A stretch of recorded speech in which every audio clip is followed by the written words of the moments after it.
સુંદર આજનો પ્રસંગ ગોઠવાનો છે. અચાનક મારે આવવાનું થયું છે.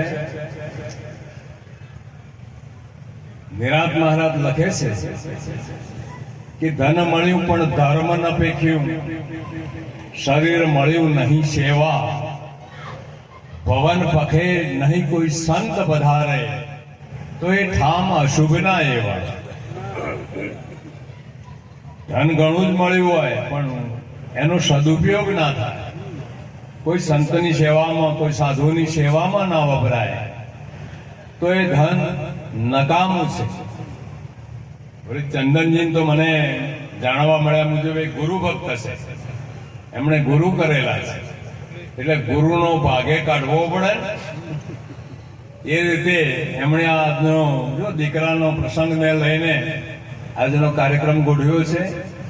તો ધન મળ્યું પણ ધર્મ ન પેખ્યું, શરીર મળ્યું નહીં સેવા. શરીર ગમે એવું તંદુરસ્ત મળ્યું પણ કોઈને ગ્લાસ પાણી પાવાની તાકાત ના હોય તો શરીર પણ નકામું છે. પવન પખે કોઈ સંત ના આવે. મોટા બંગલા બાંધ્યા હોય પણ કોઈ સંત સાધુનું આગમન એના ઘરમાં ન થતું હોય તો સંતોએ તો લખ્યું, જે ઘર ભાવ ભક્તિ નહીં સંત નહીં બીજમાં, એ ઘર જમડે ડેરા દિયા સાંજ પડે સ્મશાન. જેમ શમશાનમાં રાત્રિ પડે એમ પડે. આપણને સૌને મનુષ્યનો દેહ મળ્યો છે. સંતો લખે, કોટી જન્મના પુણ્યથી મળ્યો મનુષ્ય અવતાર, ભાવ થકી હરી ના ભજ્યા તો લાખો વાર ધિક્કાર. સંતોના ભજનો, સાખીઓ, છંદ, દોહા એ એમનો અનુભવ છે. એમણે એમનો અનુભવ એમાં મૂક્યો છે. પણ ફક્ત વાણી ગાવાથી એ અનુભવ આપણને ના થાય. શાસ્ત્રકારોએ લખ્યું કે વેદ ઉદ્દીપિન ગુરુ લીખે લાગે લવન સમાન, બાદર ગુરુમુખ દ્વાર વહે અમૃત પે અધિકાર. એનો અર્થ એવો થાય છે કે વેદ અને શાસ્ત્રો ના જે શબ્દો છે એ સમુદ્રના પાણી જેવા છે. સમુદ્રનું પાણી સીધું પીવાય નહીં, પણ એ જ સમુદ્રનું પાણી સૂર્યપ્રકાશથી બાષ્પીભવન થઈને વરસાદ દ્વારા આવે તો અમૃત જેવું. એમ સંતોની જે ભાષા છે, નહીં તો આપણે તો બોલીએ, ભજન સંભળાય ખરા પણ સમજાય નહીં. શાસ્ત્રો પણ વાંચીએ એટલે સંભળાય ખરા, વંચાય ખરા, પણ સમજાય નહીં.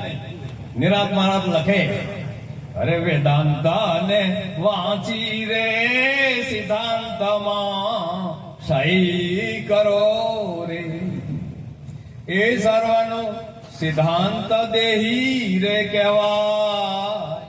જે વાત ભગવદ્ ગીતામાં ભગવાન કૃષ્ણે કરી 13મા અધ્યાયમાં કે ક્ષેત્રથી ક્ષેત્રજ્ઞ જુદો છે, આ દેહથી દેહમાં બોલવા વાળો જુદો છે.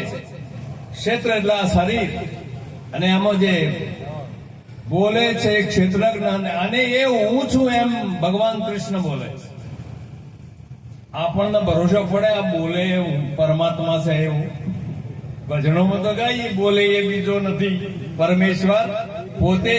અજ્ઞાનીના આંધળો જ્યાં ત્યાં ભજનોમાં તો ગાઈએ, બોલે બોલાવે સબ ઘટ બોલે, જ્યાં જુઓ ત્યાં સરખો. આ વાત સાંભળવાની તો ખરી, પણ આમો ભગવાન છે, આમો છે તો બોર્ડ હોય કે બોલો, પણ આમાં એ કોણ બતાવે? આસપાસ આકાશમાં અંતરમાં આભાસ, ઘાસ તાસની પાસ પણ વિશ્વપતિનો વાસ. પરમાત્મા અણુ અણુમાં છે એમ શાસ્ત્રો અને સંતો કહે છે, પણ આમો એ કોણ બતાવશે? ભુવા બતાવી શકે નહીં. કેવળ કોઈ સદગુરુ સંત બતાવે. તમે ભગવદ્ ગીતાના 2 અધ્યાયમાં ભગવાન કૃષ્ણ બોલે કે અર્જુન, તું તારા સ્થૂળ નેત્રોથી મને નહીં જોઈ શકે. આ સ્થૂળ દ્રષ્ટિથી આમાં પરમાત્મા છે દેખી શકાશે. એટલે દિવ્ય ચક્ષુ આપ્યા પરમાત્મા. આ તો ભગવદ્ ગીતાની વાત છે. દિવ્ય ચક્ષુ આપ્યો ત્યારે એને ખબર પડી ગો પરમાત્મા સિવાય કોઈ છે. આપણા સંતો પણ લખે ને, આપણા શંકર મહારાજ લખે, અરે હંસા બ્રહ્મા રૂપ ભાળું બ્રહ્માંડ, એ જેની વરથી અખંડ બ્રહ્માકાર દુર્લભ આવા સંત. પરમાત્મા સિવાય કોઈ છે નહીં. પણ હે અર્જુન, હું મારી યોગમાયાથી ઢંકાયો છું. યોગમાયાથી ઢંકાયો. આ દ્રશ્ય પ્રપંચથી પરમાત્મા ઢંકાયો છે. તો આ દ્રશ્ય પ્રપંચ બાદ કોણ કરે? પાણીમાં લીલ થાય એ પાણીની પેદાશ છે. હવે એ લીલને દૂર કરવા માટે ભજન કહીએ તો કહે, મંત્રો બોલીએ તો કહે. તમે કોઈ પણ પ્રયત્ન કરો એ લીલ ખસે નહીં. તો કેવી રીતે ખસે? એને કોઈ ખસેડવા વાળો જોશે, અને એ ખસેડે એ સદગુરુ. એમાં દ્રશ્ય પ્રપંચનો બાદ કરાવે એ સદગુરુ. સંતોએ તો લખ્યું મોટામાં મોટો ગણ્યો ગુરુ તણો મહિમાય. પણ ઈશ્વર ઓળખાવે નહીં તો ગુરુ કરે શું થાય? હકીકત છે ને, એ ઈશ્વર તત્વ સર્વવ્યાપક પરમાત્મા, એની અનુભૂતિ ના કરાવે તો શું? હું આવું એક આનાથી મોટી સભામાં બોલતો હતો ને, એક ભાઈ ઉભો થઈ, દેવારામ મહારાજ, મને કે મહારાજ તમે વાત કરો છો કે ગુરુ કરે એને આ બધા પરમાત્મા દેખાય, મેં ગુરુએ કર્યા છે, પણ તમારી વાત સંભળાય છે પણ મને સમજાતી નથી. એક ભાઈ ઉભો થઈ ગયો. મેં કહ્યું ભાઈ જવાબ હાલ આલું કે હા હાલ જ આલું? તો મેં કીધું હવે તને બંધ બેસતું આવે એટલે તું બેસી જશે. તો મેં કહ્યું ભાઈ નિરાંત બાપુએ લખ્યું. શું લખ્યું? આરે સંસારમાં ગુરુ વિના કોણ છે? સર્વેના શિર ગુરુ ધારો, પણ દેહના ગુરુ તો સર્વને જાણજો. મનનો ગુરુ છે ન્યારો, ઉતરવાનો નુગરાને ના જડે. મનના ગુરુ વિના ભૂલ નથી ભાગતી, ભૂલે ભમે જગ સારો. નિરાંત સદગુરુ મન ના મળે તો પલમાં કરે ભવ પારો, ઉતરવાનો નુગરાને ના જડે. નુગરાના બે અર્થ છે. એક તો જેના માથે ગુરુ નથી એ નુગરો, અને બીજું જેને ગુરુ કર્યા છે પણ બોલેલું પાળે નહીં, નુગરો એને જાણે. જે બોલેલું પાળે, આપણે ગુરુ કર્યા છે, આપણે પ્રતિજ્ઞા લીધી છે, અને આપણે ના પાડીએ તો આપણાથી વધારે નુગરો કોઈ છે જ નહીં. નિરાંત બાપુ કહે છે કોઈ જગતમાં કોઈ ગુરુ વગર છે જ નહીં, બધાના માથે ગુરુ છે. શાસ્ત્રકારોએ 7 પ્રકારના ગુરુ બતાવ્યા. તો એમાં તો પહેલા ગુરુ આપણી જનેતા અને આપણા પિતા. માતા પિતા ના હોય તો કોઈ મોટા મહંતનું પણ શરીર ના હોય. 100%ની વાત છે ને. કોઈ કે મેં મારા બાપાને જોયા નથી, પણ મૂરખ તારું શરીર છે એટલે બાપ હશે જ. 100%ની વાત છે. માતા પિતા વગર કોઈનું શરીર હોય નહીં.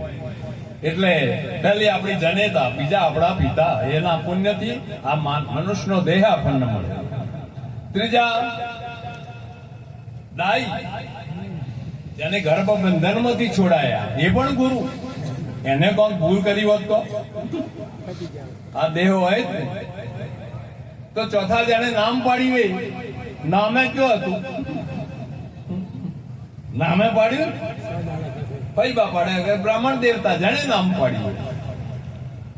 પાંચમા ગુરુ કાન ફૂકે, કંઠી મોદે, મંત્ર આપે. એ આટલું હું બોલ્યો એટલે પેલો ભાઈ બેસી ગયો. શું થયું? કે બાપુ મેં કાન ફૂંકાયા છે. બેસી ગયો.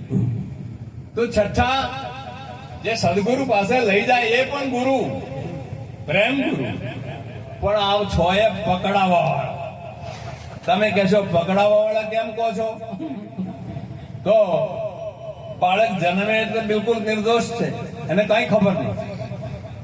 સહેજ નજર જોડે એટલે એની માં સાથે પહેલી નજર જોડે ને. એને ખબર નથી આ મારી માં છે, પણ એ કહે કે હું તારી બા છું. પકડાઈ. ડોક્ટર સાહેબ બરાબર છે, આ તારા બાપા છે, આપણું ઘર છે, આપણો મકાન છે, આપણો બંગલો છે, આ બધું ઉપરથી નોખે છે પકડાવા વાળા. સદગુરુ પાસે જાવ એટલે પકડાવે કશું નહીં, ત્યાં બધું છોડવાનું આવે. ખરું ને? હા, તન મૂકો, મન મૂકો, ધન મૂકો, શીશ મૂકો. હવે તારી પાસે કઈ રહ્યું છે કે ના? અને રહ્યું હોય તો કેવું હોય? અરે અમાર આવ્યો જ અવતાર, એવી મેં તો ખીર ભરી છે. એ અમર વસ્તુ હોય, પણ ખબર નહોતી આપણને.